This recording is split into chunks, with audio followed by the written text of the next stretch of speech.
నమస్తే, welcome to 99 TV big డిబేట్కి స్వాగతం. పేర్ని నాని ఇటీవల కాలంలో రోజుకో వివాదంలో చిక్కుకుంటున్నారు. మొన్నెప్పుడో కార్యకర్తల సమావేశంలో మాట్లాడుతూ ఆయన మాట్లాడిన మాటలు అవుట్ ఆఫ్ ది కాంటెక్స్ట్ తీసుకొని చూపించారని చెప్పి మీడియా మీద మండిపడ్డారు. వాస్తవంగా తర్వాత ఏం మాట్లాడనేది కూడా చూపించాలి. ఏంటి ఈ పనులు, మీరు ఏమైనా చేయదలుచుకుంటే చేసేసి గమ్మును కూర్చోవాలి, కానీ ఈ రపారపా అంటూ అరుపులు కేకలు ఏంటని చెప్పేసి ఆయన మాట్లాడారు. తర్వాత కృష్ణా జిల్లా జెడ్పీ చైర్పర్సన్ మీద దాడికి సంబంధించి కూడా కొత్త వివాదం చోటు చేసుకుంది. ఆయన ఆడియో లీక్ అయింది. ఆయన ఫోన్ సంభాషణ లీక్ అవడంతో గుడివాడ రాజకీయం కొత్త మలుపు తీసుకుంది. లోకేష్ డైరెక్షన్లోనే తెలుగుదేశం ఎమ్మెల్యే వివాదం చేశారని ఏపీ వ్యాప్తంగా ఆందోళన చేపట్టాలని ఆయన చెప్పిన మాటలు మొత్తం లీక్ అవటం ప్రస్తుతం గందరగోళానికి దారితీస్తుంది. మరోపక్క కాళహస్తి కోట వినూత కేసులో హత్యకు గురైన వారి డ్రైవర్ సోదరి మాట్లాడిన బయట కూడా చాలా వివాదాస్పదంగా మారింది. And at the same time Tamil Nadu పోలీసుల చేత ఈ కథ నడిపించిన ఆ తెలుగుదేశం ఎమ్మెల్యే ఎవరు? ఇప్పుడు ఇది పెద్ద question mark. So to start with, మనకి బిగ్ డిబేట్లో పార్టిసిపేట్ చేస్తున్నారు ఊట్ల సురేంద్ర నాయుడు గారు, టీడీపీ అధికార ప్రతినిధి. నమస్కారం సురేంద్ర నాయుడు గారు. అండ్ జ్వాలాపురం శ్రీకాంత్ గారు, వైసీపీ అధికార ప్రతినిధి. నమస్తే శ్రీకాంత్ గారు. As well Mastan Rao garu, political analyst and senior journalist. So Mastan Rao garu, మనం ముందుగా అంటే అన్ని ఇంటర్లింక్ అయినాయి. కాళహస్తి ఎపిసోడు, గుడివాడ ఎపిసోడు, ఈ 2-3 రోజులు ఏంటంటే రాష్ట్రంలోకి వేరే ఏం సమస్యలు ఏం లేవు, అచ్చంగా ఇవే మాట్లాడుకున్నారు జనం, ఇవే మాట్లాడుకోవాలి జనం అని చెప్పేసి అటు టీడీపీ ఇటు వైసీపీ కూడా చాలా బలంగా జనాల్ని కన్విన్స్ చేసి మరీ ఆ వివాదాల చుట్టూ తిప్పేస్తున్నాయి. మనం కాళహస్తి ఎపిసోడ్లోకి వెళ్ళే ముందర డ్రైవర్ శ్రీనివాస్ ఎలియాస్ రాయుడు, లేకపోతే శ్రీనివాస్ రాయుడు, అతన్ని సోదరి ఏం మాట్లాడిందో ఒకసారి చూద్దామండి, చూసి తర్వాత వెళ్దాం.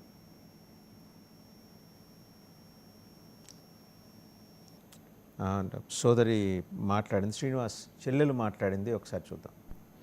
వాళ్ళ దగ్గరే నమ్మకంగా ఉన్నాడు. వాళ్ళకి మొత్తం 15 సంవత్సరాల నుంచి జనసేన పార్టీలో వినిత వాళ్ళ దగ్గర వర్క్ చేస్తా ఉన్నాడు డ్రైవర్గా. వాళ్ళ దగ్గరే నమ్మకంగా ఉన్నాడు. వాళ్ళకి మొత్తం పని చేస్తా ఉన్నాడు ఇంట్లో. ఈ మధ్యన మాకు ఒకసారి కాలు ఏదో స్లిప్ అయి కింద పడ్డాడని చెప్పి ఫోన్ చేశారు. మేము వెళ్ళాం వాళ్ళని చూడడానికి. ఏం జరిగిందని వెళ్తే వాడిని కూర్చొని పెట్టి ఆ పక్క ఈ పక్క ఇది మనుషులు కూర్చొని వాళ్ళ మధ్యలో కూర్చొని పెట్టుకోండి. మాకు ఏం చెప్పనీ లేదు వాడిని. మాకు జస్ట్ అప్పటికి కాలు దెబ్బ తగిలిందని మనసు మాకు.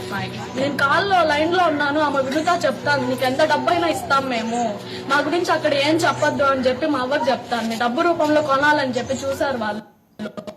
మేము లొంగలే వాళ్ళకి. లాస్ట్కి చంపేశారు, వాళ్ళే చంపేశారు వినిత వాళ్ళే. మేము వెళ్ళినప్పుడు 5 మంది అయితే ఉన్నారు, ఇప్పుడు 5 మందే బయటపడ్డారు వాళ్ళని చంపడంలో. 15 సంవత్సరాల నుంచి జనసేన. అదండి మస్తాన్ రావు గారు, 15 ఏళ్ళుగా అబ్బాయి అక్కడ పనిచేస్తున్నాడు. Maybe around well was 13 years old అక్కడ జాయిన్ అయ్యాడు. నెమ్మదిగా చిన్నగా వాళ్ళ ఇంట్లోనే పని చేసుకుంటూ డ్రైవర్ అయ్యాడు, పిఏ అయ్యాడు, రూపాంతరం చెందాడు. తర్వాత ఒక తెలుగుదేశం ఎమ్మెల్యే, పేరు నాకు తెలియదండి, ఒక తెలుగుదేశం ఎమ్మెల్యే చెప్పు చేతుల్లోకి వెళ్ళిపోయి అతను రిమోట్ కంట్రోల్లోకి వెళ్ళి ఈమెను బ్లాక్మెయిల్ చేయడం మొదలెట్టాడు. ఇది కథ.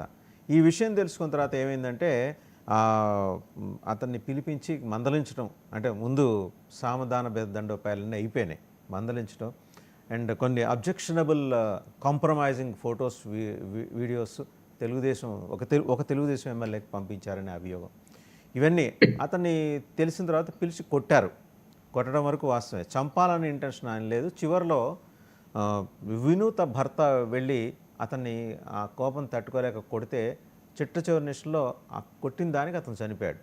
But it was not his intention అని చెప్పేసి. అప్పటిదాకా అతనికి కూడా చాలా విషయాలు తెలియలేదుట, చాలా విత్ ఇన్ కోట్స్ జరిగింది ఇది.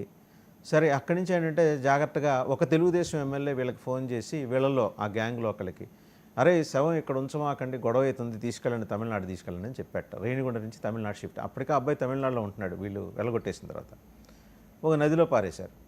పారేసిన తర్వాత అది 2-3 రోజులు బయటకు వచ్చే లోపల ఒక తెలుగుదేశం ఎమ్మెల్యే అక్కడ ఎస్పీకో డిఎస్పీకో ఫోన్ చేసి ఇక్కడ ఏదో గొడవ అవుతుంది తీసుకొచ్చి అంటే వాళ్ళు ఇన్వెస్టిగేట్ చేసి మొత్తానికి ఫైండ్ అవుట్ చేసి వివరాలన్నీ వెల్లడించారు.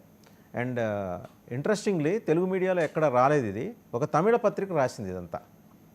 ఈ తెలుగుదేశం ఎమ్మెల్యే ఇందులో ఇన్వాల్వ్ అయ్యారని చెప్పేసి తమిళ పత్రిక రాసింది. వాస్తవాలు ఏంటనేది పోలీసులు చెప్పాలి, లేకపోతే తెలుగుదేశం పార్టీ చెప్పాలి, లేకపోతే ప్రభుత్వం చెప్పాలి. మీరేమంటారు మస్తాన్ రావు గారు? అమ్మాయి మాట్లాడింది కదా, అతని చెల్లెలు మాట్లాడింది, విన్నారు కదా? అవును. Good morning sir. 99 వీక్షకులకు, ప్యానెల్లో ఉన్న ఇతరులకు మీకు కూడా. ఇప్పుడు ఈ వినుతకి సంబంధించిన డ్రైవరు హత్య 2 కోణాలు చూడాలి మనం. ఒకటి, అతను పర్సనల్ వ్యవహారాలను వీడియో చిత్రీకరణ. ఆ చిత్రీకరించడం ఎవరి ప్రోద్బలంతో జరిగింది ఒకటి. ఆ జరిగింది ఎవరికి పంపించారు? ఆ నేపథ్యంలో ఈ హత్య అనేది చోటు చేసుకుంది. కోర్స్ ఆయన కొట్టుండొచ్చు, లేకపోతే ఆవేశంతో జరగవచ్చు. అది చనిపోయాడు కాబట్టి అది మర్డర్ కిందకే వస్తుంది.